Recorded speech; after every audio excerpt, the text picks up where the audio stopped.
नमस्कार विद्यार्थियों और मेरे मित्रों, स्वामी विवेकानंद एकेडमी के इस प्लेटफॉर्म पर यूट्यूब चैनल पर आपका बहुत बहुत स्वागत है।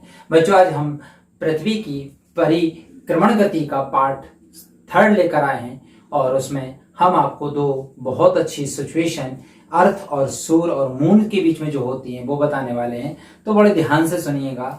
तो उसको स्टार्ट करने से पहले हम आपके लिए दो पंक्तियां लेके आए हैं, तो ध्यान से सुने। तो जमीन पर बैठकर क्यों आसमान देखता है, तो जमीन पर बैठकर क्यों आसमान देखता है, पंखों को खोल, जमाना सिर्फ उड़ान देखता है, जमाना सिर्फ उड़ान देखता है। तो देखें बच्चों, आज हम एक नया टॉपिक लेकर आए हैं आपके लिए, जिसमें कंफ्यूजन बनी रहती थी, अब कंफ्यूजन नहीं रही बच्चों। देखें तो दो सिचुएशन बनती है, एक सूर्य ग्रहण की और एक चंद्र ग्रहण की, यानी इंग्लिश में इसको बोलते हैं सोलर एक्लिप्स, इंग्लिश में बोलते हैं। ये कब होती है? ये अमावस्या के दिन होती है। चंद्र ग्रहण में देखें ये पूर्णिमा के दिन घटित होती है, यानी लूनार एक्लिप्स।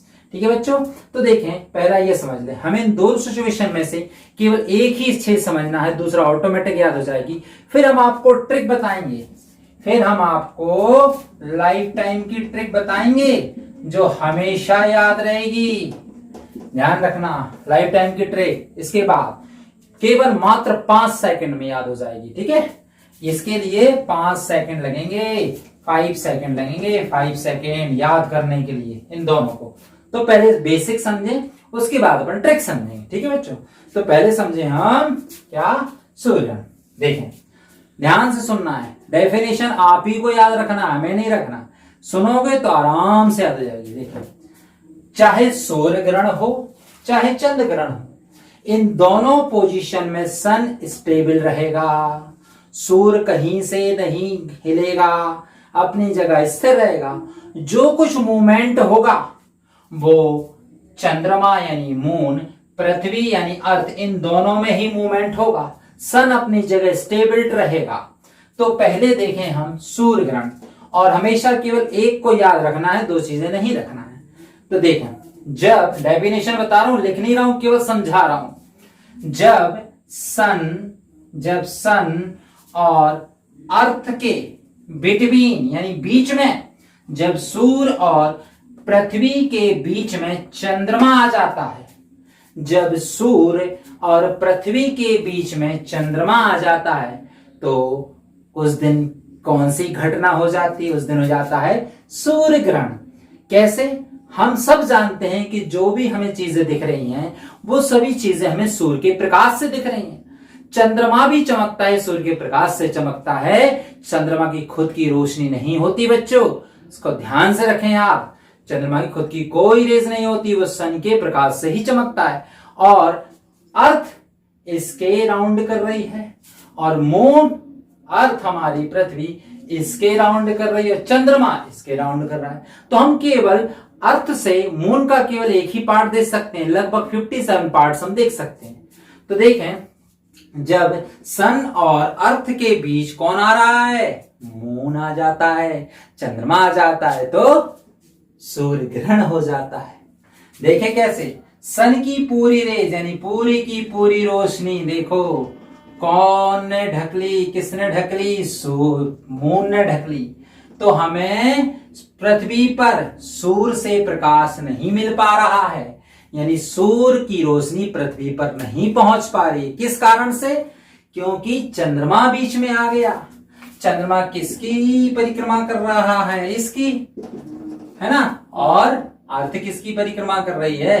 अर्थ कर रही है इसकी, यानी सन की। ये सन की कर रही है। तो सूर्य और पृथ्वी के बीच में कौन आ जाता है? चंद्रमा, जिससे सूर्य की पूरी रोशनी चंद्रमा ले लेता है, यहां पर प्रकाश नहीं पहुंचता। तो ग्रहण किसको लग गया? सूर्य को, यानी हमें सूर्य नहीं दिखता। सूर्य किरण भी दो प्रकार से होता है, एक पूर्ण सूर्य ग्रहण होता है, एक आंशिक सूर्य ग्रहण होता है। पूर्ण सूर्य ग्रहण 22 जुलाई 2009 यानी 22 जुलाई 2009 को पूर्ण सूर्य ग्रहण था। इस समय हमारे पूरी पृथ्वी पर अधिकांश भाग पर, पृथ्वी के अधिकांश भाग पर रात हो गई थी और एक लेयर बन गई थी, यानी डायमंड रिंग बन गई थी इसमें, इस सिचुएशन में। क्योंकि और अगर हम जानते हैं कि डायरेक्ट अगर हम सूर्य ग्रहण को अपनी आंखों से देखेंगे तो अल्ट्रा वायलेट रेस निकलती हैं जो हमारी आंखों को नुकसान कर सकती हैं। ये तो पूर्ण सूर्य ग्रहण था इस दिन। तो पूरी सूर्य की पूरी रोशनी किसने ढक ली? चंद्रमा ने। तो पृथ्वी पर रोशनी नहीं पहुंची तो ग्रहण किसको लग गया? सन को। क्लियर हो गई होगी बात। दूसरा आ जाओ चंद्र ग्रहण पर, लूनार पे आ जाओ। तो देखो सन यहां भी स्टेबल, यहां भी स्टेबल, मूवमेंट इन दोनों कहेंगे हमने बोला था। तो मूवमेंट कौन कौन कर रहे हैं?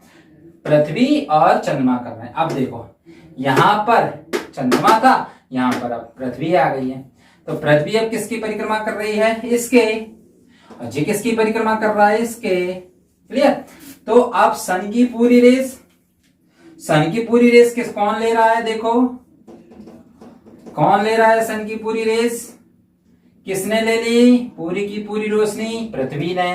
तो चंद्रमा पर पहुंची ही नहीं रोशनी, चंद्रमा ने चमका ही नहीं, चांदनी दी नहीं उसने, क्योंकि हम जानते हैं कि मून भी किससे चमकता है? सूर्य से। तो सूर्य की रोशनी चंद्रमा को नहीं मिली, तो चंद्रमा ने पूर्णिमा होते हुए भी प्रकाश नहीं दे पाया। तो ग्रहण किसको लग गया? चंद्रमा को। देखें तो जब सन और मून के बीच, सूर्य और चंद्रमा के बीच कौन आ गया? पृथ्वी आ गई। तो पूरी रोशनी किसने ले ली? पृथ्वी ने। चंद्रमा को रोशनी नहीं मिली, पूर्णिमा होती है इस दिन, तो ग्रहण किसको लग गया? चंद्रमा को, मून को। तो क्या हो गया उस दिन? चंद्र ग्रहण हो गया। क्लियर।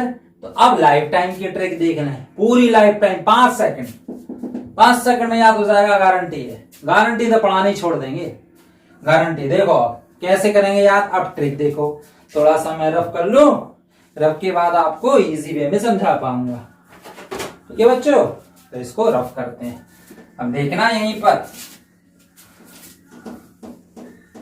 कोई एक समझ लेना बस। लाइफ टाइम की ट्रिक, लाइफ टाइम की ट्रिक भाई, लाइफ टाइम की ट्रिक। इसको रफ कर दिया, इसको रफ कर दिया हमने। अब लाइफ टाइम की ट्रिक देखना 5 सेकंड में, लाइफ टाइम की ट्रिक देखना इन दोनों में। लाइफ टाइम की ट्रिक, एस फॉर सन है ना, और एम फॉर मून, और ई फॉर अर्थ। छोटे बच्चे, पहली क्लास के बच्चों के लिए है ये। कब? सूर्य ग्रहण में। एस एम ई, और फिर यहां एस अपनी जगह है, यहां क्या आ गया? ई आ गया, और यहां क्या आ गया? एम आ गया। लो हो गया, ये सूर्य ग्रहण और चंद्र ग्रहण। क्लियर। तो हमें लगता है हम आप तक पहुंच गए बच्चों। तो आज के इस वीडियो को आप लाइक करें, शेयर करें, सब्सक्राइब करें, और आपको वीडियो देखने के लिए बहुत बहुत धन्यवाद। तो बच्चों फिर मिलते हैं नेक्स्ट वीडियो में, सरल से सरल। ठीक है। Thank you all of you. नमस्कार बच्चों, फिर मिलते हैं।